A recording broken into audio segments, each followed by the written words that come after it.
Imagine this in the Upper Peninsula of Michigan. Almost 14,000 acres of buildings, traffic, more than 1.6 million people, all on one island.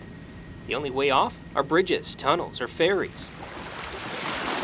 Luckily, the only thing Grand Island has in common with Manhattan Island is they're nearly the same size, but Grand Island has a population of just around 40. And the ferry only holds 6 and is a pontoon.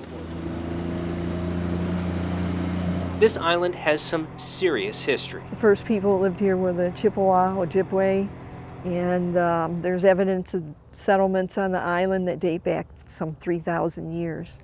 Simone Hassio does bus tours on Grand, our guide through the beauty and history of this island. We visit some places of historic significance on the island, and I give a little spiel about this and that and information. You stop by old historic buildings like the Ferrell Cabin.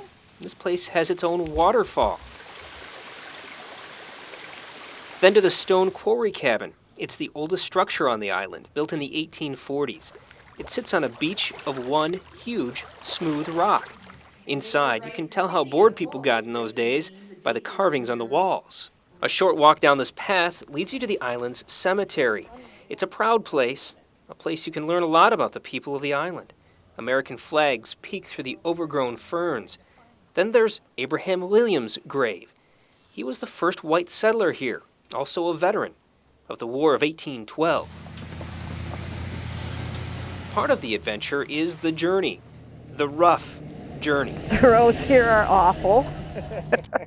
It's like four-wheeling in a bus. There's 2 lakes on Grand Island, Duck Lake and Echo Lake, and there's always water running across the road, and you have to it's a little tricky to get across, especially with the bus, but you have to do it very carefully, and you'll make it across. Every single bump is worth it. You find yourself on sandy shores, soaking in the sun,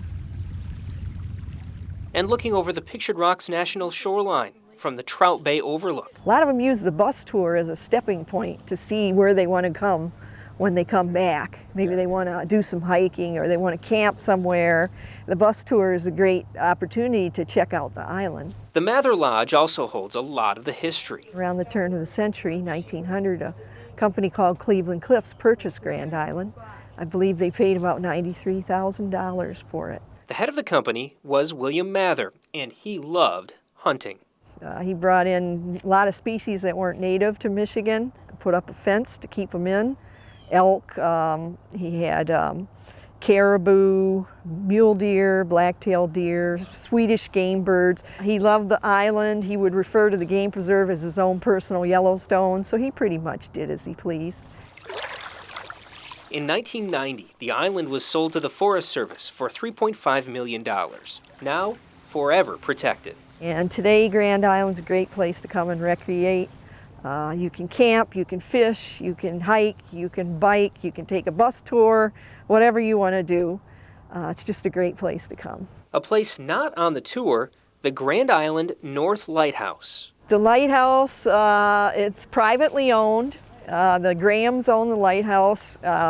It was built in 1867, and it's considered to be the highest elevated lighthouse in the world. The cliffs up there at the North Light are some 300 feet above Lake Superior, and it's just in the most beautiful spot. Also called the Old North Light, this view is breathtaking. The colored rock of the cliffs and the crystal blue water of Lake Superior. But watch out, one wrong step can cost you your life. The owners are trying to get the Forest Service to take over the lighthouse, and it would become a part of the bus tour if that happens. A bus tour full of adventure, history, and grandeur. Grand Island's a beautiful island. I feel really fortunate to work here. I actually get paid to come out here, which is fantastic. I love my job. With photojournalist Corey Atkins, Kevin Essebaggers, 9 and 10 News at 5.